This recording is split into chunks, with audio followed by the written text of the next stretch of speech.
An optimist will tell you the glass is half full, the pessimist half empty. An engineer will tell you that the glass is twice the size it needs to be. It's an Oscar Wilde quote, and I think it perfectly represents what it means to be an engineer.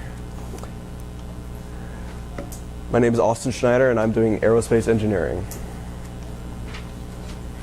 A little bit about me: I'm 18 years old, senior at Frisco High School, and my interests are music, art, science, and politics.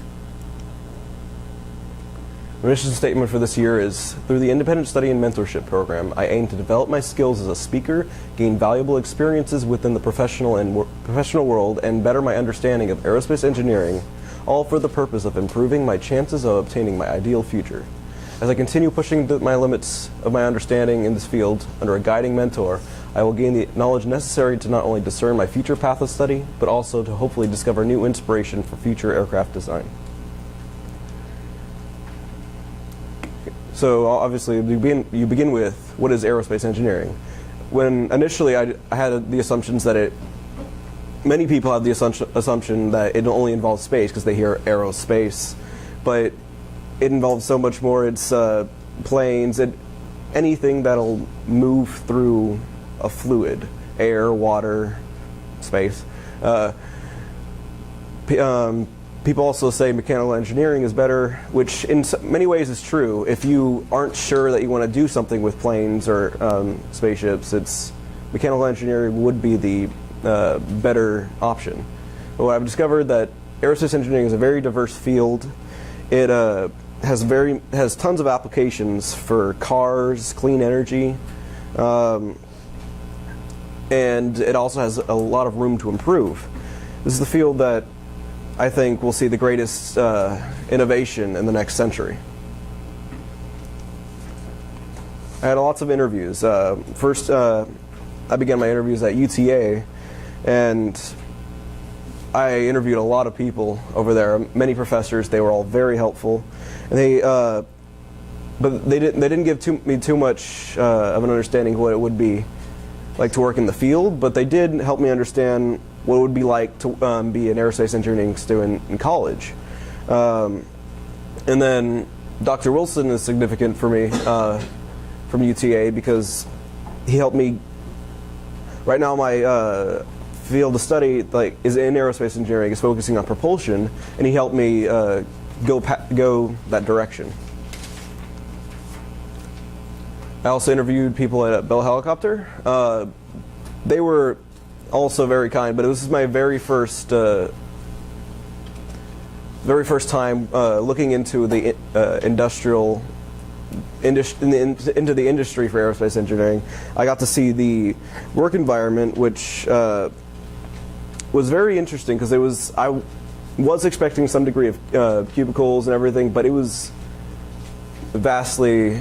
There were so many cubes over there. It was an engineer. You just got this one tiny cube, and unless you're in a big manager position, you're not going to get much individuality for your work. They also told me that the bureaucracy really restricts the quick development of the aircraft. So the aircraft used to take half a year to produce, but now it's upwards 5 to 6 years to produce an aircraft, and that's mainly due to the bureaucracy that's put in place. I also learned that engineers have many transferable skills. The engineers that I talked to, some of them got hired to work for other parts of the business because engineers are valued for their problem-solving skills. I also interviewed some people at Bombardier. I got to look at another side of the aerospace field because Bombardier works with aircraft maintenance and renovation, so that they go inside, strip the inside of an aircraft, put in all the really fancy, expensive things, and it's not just designing aircraft that aerospace engineers do. I also when talking about the business symposium, they gave me some professional interview experience, not just interviewing professionals, but being interviewed by them. It'll really help me out when I apply for a job somewhere. I also interviewed Christopher Hummel at Lockheed Martin. He is now my mentor. Chris talked to me initially at Starbucks because I wasn't able to meet him at Lockheed Martin because of their really strict security protocols. But he told me all sorts of stories about his engineering days. He has all sorts of experience. Right now he works on the F-35 final finishes. My first mentor visit with him happened a few weeks ago, and it was very interesting. I went to Lockheed Martin. I had to go through all sorts of security, and the best thing I saw that day is we went to the right next to the.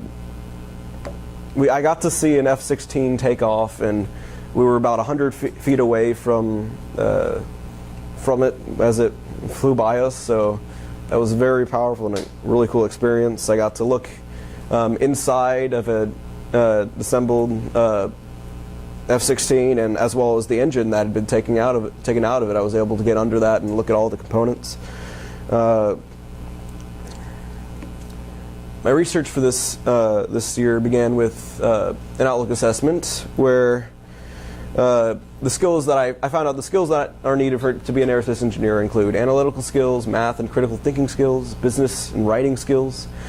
The tools that I'll probably be using are CAD software such as CATIA, and then robotics, lasers, advanced electronic optics, and I also learned that I must specialize in a certain area. I can't just be an aerospace engineer. I have to be a propulsion engineer, an aerodynamic fluid flow engineer. One of these things. Those two are my favorites so far.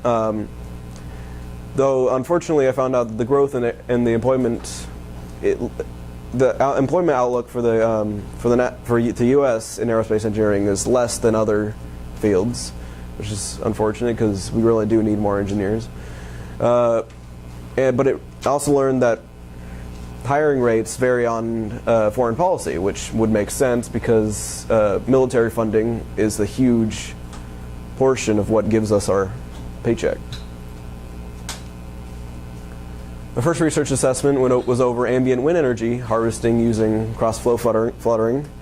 The people in this article created a tool that would be built into the sides of buildings and used to harness turbulence in a way where, as the turbulence goes along the building, it will cause the material to flutter. And because it's a piezoelectric material, it can convert mechanical energy into electric charges. So I gained from this that I really need to understand turbulence, which is something that many people, actually nobody completely understands yet. The definition for turbulence is has the word unpredictable in it. The next research assessment that I did was over the social perspectives on wind power development in Texas.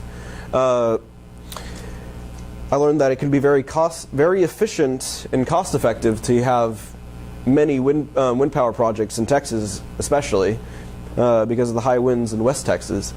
But public opinions can keep them from being implemented in certain areas. People, for some reason, don't want to see giant wind farms around. Just like here in Frisco, they didn't like the power lines being put up on Maine.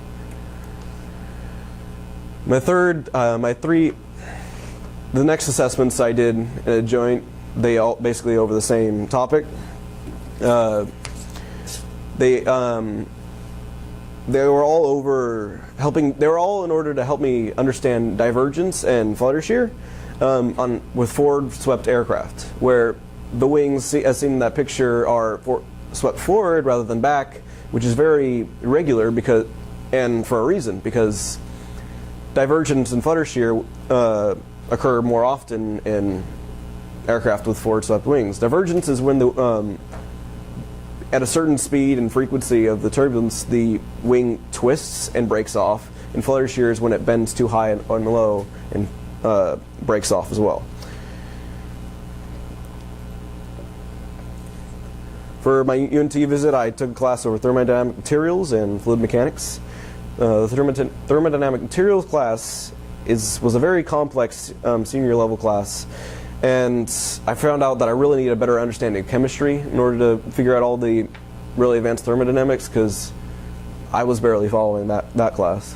My fluid mechanics class, though, was a lot easier. It was, we learned how to construct mathematical models when given a large number of variables in a situation. And I was actually able to sit there and follow the class, and gave me some confidence for when I go to college. My original proposal this year is, this year in ISM it involves synthesizing a maintenance procedure for aircraft that will serve to reduce the number of aviation-related accidents every year. The product's design will be constructed through the careful consideration of each plane's individual characteristics. The end result will be a maintenance procedure that will take into account what each pilot and mechanic must do in order to maintain a safe environment aboard the plane. It will do this by taking into consideration the tendencies of those individuals to make mistakes in certain areas of the plane's maintenance by providing a solution that would serve to increase the consistency and accuracy by which these individuals follow their given procedure. Well, that's complex. I'm basically just looking into the psychological aspects of maintenance and technicians.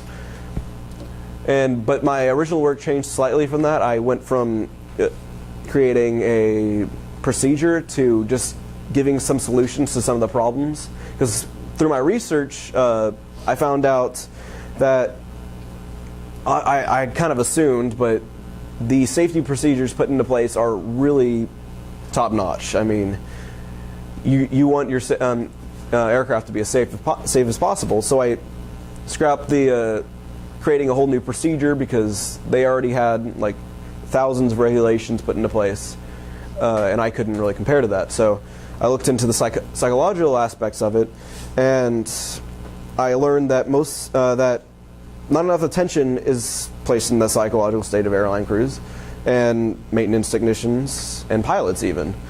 And human error is the greatest contributor to aviation-related accidents. Solutions for this, and put into short, would be to emphasize an atmosphere in your workplace where it is considered a duty and a privilege to conduct maintenance on these planes, where it is of utmost importance that the technicians take responsibility to make no mistakes.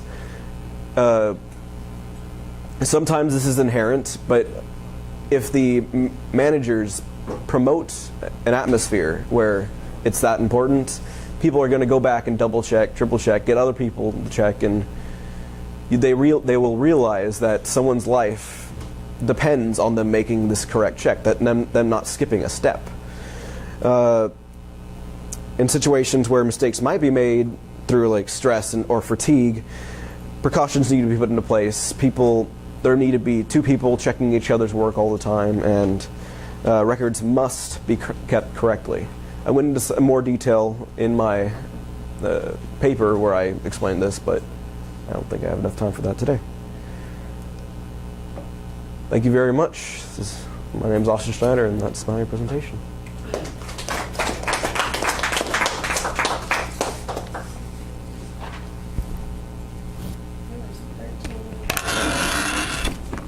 I cut out too much.